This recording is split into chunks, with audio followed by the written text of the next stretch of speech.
I'm Frank Marcus, and I've come to beautiful northern Italy, where the weather is actually worse than it was when I left home in Detroit, to sample the latest Raging Bull from Lamborghini, the Gallardo 570-4 Superleggera.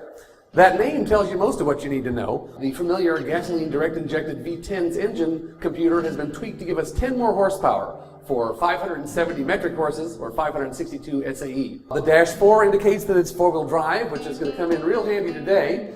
And the Superleggera means super lightweight. That indicates that 154 pounds have been shed from the standard Gallardo. Where did that weight go? Well, 88 pounds of it is due to carbon fiber parts. Carbon fiber replaces the entire engine compartment lid, the rear diffuser, the sill panels, the mirror caps, and some interior trim like the door panels and the tunnel.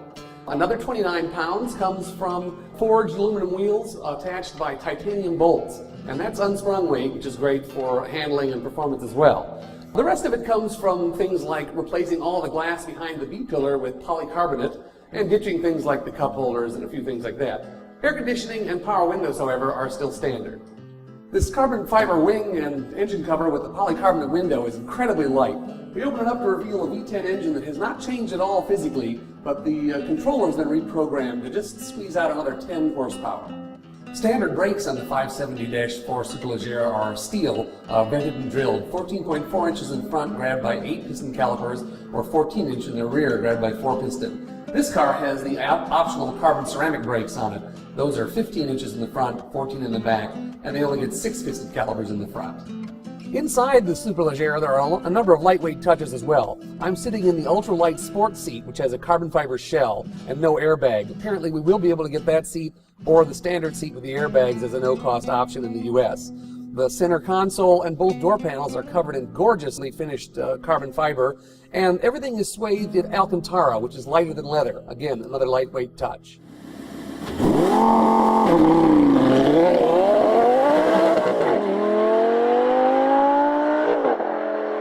Unfortunately, it's still quite damp out, and we're running winter tires on this car, so being able to extract the last little bit of performance is not going to work out today.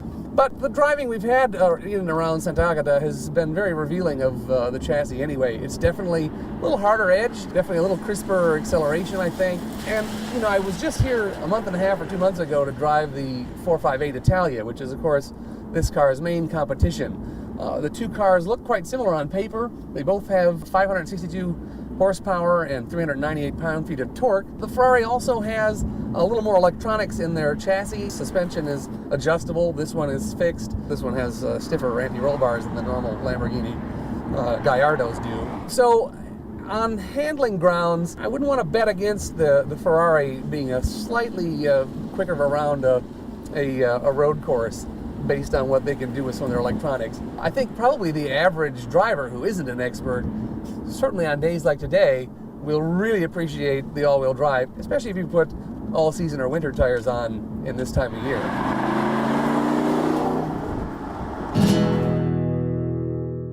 So, what do we think of the new Gallardo Superleggera?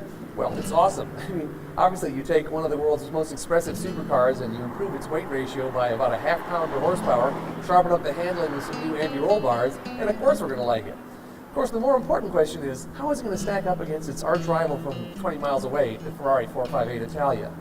That one's way too close to call. I mean, these cars' specifications are right on top of each other, right down to the 3.4 second 0 to 62 mile per hour time they both claim for acceleration. But now that I've driven both cars on these roads around Emilia-Romagna, I'd have to handicap the Ferrari 458 for a professional driver on a closed race course. But then those aren't the people who buy these cars. And if you put an average rich guy in both of these cars, and you send him out on roads like we've had today, he's probably going to feel a lot more comfortable and get a lot more performance out of the sure-footed traction of this Lamborghini. Of course, the only way to really settle this question is with a true motor trend comparison test. Stay tuned for one of those in the next coming months.